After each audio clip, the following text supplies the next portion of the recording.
তো এখান থেকে বুঝতে পারছো হাইটটা কিন্তু বেশ ভালোই হবে। এই জায়গাটা হলো এন্ট্রি গেট। এখানে দেখো এই যে স্ট্রাকচারাল যে পার্টগুলো আছে সেগুলো কিন্তু এখানে আপাতত নিয়ে চলে আসা হয়েছে। তো এটা দেখছো হাই রোড, আর এইদিকে একদম হচ্ছে। হ্যালো বন্ধুরা, সবাইকে ওয়েলকাম একটা নতুন ব্লগে।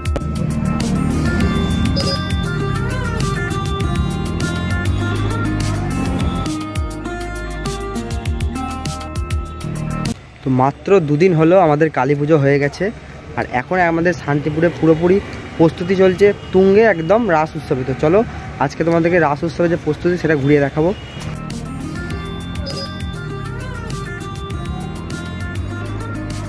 তো আজকে আমি চলে এসেছি শান্তিপুরের শ্যামবাজারের যে রাস উৎসব কমিটি সেখানে, আর তোমাদেরকে আজকে প্রস্তুতি দেখাবো আমাদের শান্তিপুরের যে শ্যামবাজারের রাসের যে নারায়ণ পুজোটা হয় সেইখানে কীরকম প্রস্তুতি হয়েছে সেটা দেখাবো।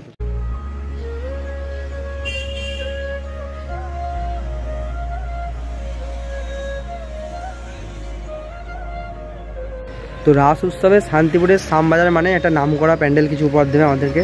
তো এবছরে শান্তিপুরের শ্যামবাজার রাসের প্যান্ডেল যেটা হচ্ছে সেটা হচ্ছে মহীশূরের প্যালেস। তো সেটা তোমাদেরকে ঘুরিয়ে দেখাবো। তো চলো, তো দেখতেই পাচ্ছ এখানে কিন্তু বাঁশের যে কাজগুলো অনেকটা পরিমাণে শুরু হয়ে গেছে, আর পুরো স্ট্রাকচারাল যে পার্টগুলো সেগুলো কিন্তু বাঁশে রেডি হয়ে গেছে। দেখতেই পাচ্ছ এখনও কিন্তু এখানে অনেক পরিমাণে বাঁশ আছে যেগুলো এখনও প্যান্ডেলে হবে। তো মেন স্ট্রাকচারটা যেটা টোটাল মহীশূর প্যালেসে সেটা কিন্তু হয়ে গেছে। আর এখানে কিন্তু রাত্রিবেলা কাজের জন্য লাইটের একদম ব্যবস্থা করা হয়েছে। তো অ্যাকচুয়ালি এখানে যে মাঠটার মধ্যে প্যান্ডেলটা হচ্ছে সেই মাঠটা কিন্তু অনেকটা ছোট দেখতে পাচ্ছ, যার কারণে প্যান্ডেলটা কিন্তু একটুখানি মানে ট্যাকচা করে করা হচ্ছে যাতে পুরো প্যান্ডেলটা আমাদের দেখা যায়। তো এটা দেখছো হাই রোড, আর এইদিকে একদম হচ্ছে আমাদের মহীশূর প্যালেস, যেটা শ্যামবাজারে এবছরের রাসের 2023-এর থিম। তোমরা এই প্যান্ডেলটা দেখতে এলে কীভাবে আসবে সেটা তোমাদের দেখিয়ে দিই, চলো। তো এইদিকে যে রোডটা দেখতে হচ্ছে একদম সোজা স্টেশন থেকে আসছে এই রোডটা, আর এই পাশে শোরুমের ঠিক একদম এই পাশে রয়েছে আমাদের যে মণ্ডপটা। এখানে দেখো এই যে স্ট্রাকচারাল যে পার্টগুলো আছে সেগুলো কিন্তু এখানে আপাতত নিয়ে চলে আসা হয়েছে, কারণ এটা কলকাতায় হয়েছিল, কলকাতা কলেজ স্কোয়ারে হয়েছিল, তোমাদের দেখিয়েছি। এখানে এই বছরে রাসে হচ্ছে। তো এখানে দেখতে হচ্ছে একদম পুরো স্টোর করে রাখা হয়েছে।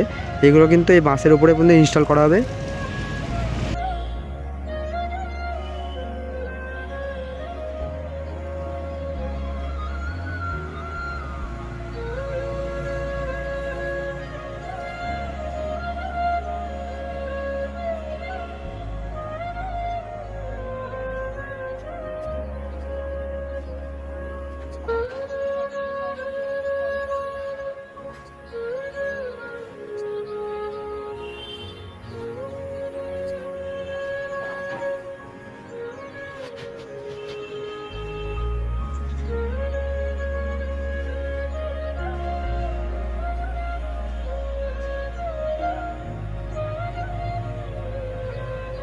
তো এই স্ট্রাকচারগুলো দেখো, এখানে প্রচুর পরিমাণে বাঁশ বাঁধা হয়েছে, আর এটা হলো মিডিল স্ট্রাকচার, দু সাইডে দুটো আছে, আর মিডিলে এটা, আর এই জায়গাটা হলো এন্ট্রি গেট।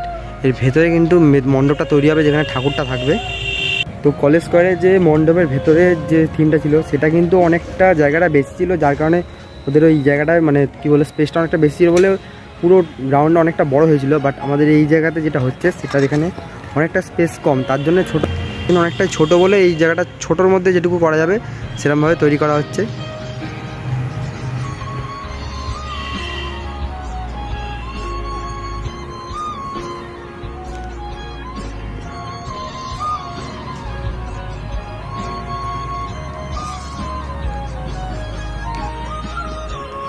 আর মাত্র 10টা দিন বাকি আছে আমাদের শান্তিপুরের রাস উৎসবে। তো তার জন্য এখন জোর কদমে কিন্তু কাজ চলছে এখানে। তো দেখো তোমাদেরকে দেখাচ্ছি যে মহীশূর প্যালেসে কতটা এগিয়েছে। তো এখানে এখনই মানে কি বলবো, যেহেতু এটা আগে একবার হয়েছে তো মেনলি এখানে স্ট্রাকচারগুলো রেডি হয়ে চলে এসছে, সেগুলো রাখা হয়েছে, এগুলো কিন্তু পুরো রেডি হয়ে চলে এসছে, স্টোর করে রাখা হয়েছে। এদিকেও আছে কিছু স্ট্রাকচার, আর এখন জাস্ট এগুলো মানে প্যান্ডেলটা রেডি হয়ে গেলে পুরো ইনস্টল করাটা বাকি আছে। তো ইনস্টল হয়ে গেলে কিন্তু প্যান্ডেলটা রেডি হয়ে যাবে।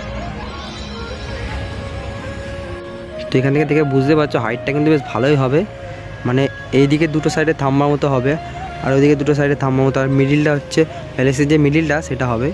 যেহেতু আমাদের সামনে এখানে পুকুর নেই, কলেজ স্কোয়ারে মিডিলে একটা পুকুর ছিল বলে বেশ অসাধারণ লাগছিলো, পুরোটা ফোকাস করেছিল জলের উপরে। বাট এখানে সেরকম হবে না, এখানে নর্মালি হবে। তো অনেকটাই বড় হয়ে গেছে দেখতেই পাচ্ছ। তো তোমাদেরকে ঘুরিয়ে দেখিয়ে দিলাম আমাদের শান্তিপুরে যে শ্যামবাজার আছে, মানে শ্যামবাজারের যে মেন নারায়ণ পুজোটা হয় রাসের সময়, তো সেখানে কী থিম হচ্ছে এবার তোমার দেখেছিলাম। তো এখানে হচ্ছে মাইসরের প্যালেস, যেটা কলেজ স্কোয়ারে হয়েছিল সেটা এখানে হচ্ছে একই লোকের, মানে আগেরবারও যেখানে মানে তোমার কলেজ স্কোয়ারে যে ডেকোরেটাস করেছিল পাল ডেকোরেটাস, সেই ডেকোরেটাস আমাদের শান্তিপুরও করছে, যেহেতু আমাদের শান্তিপুরের লোক।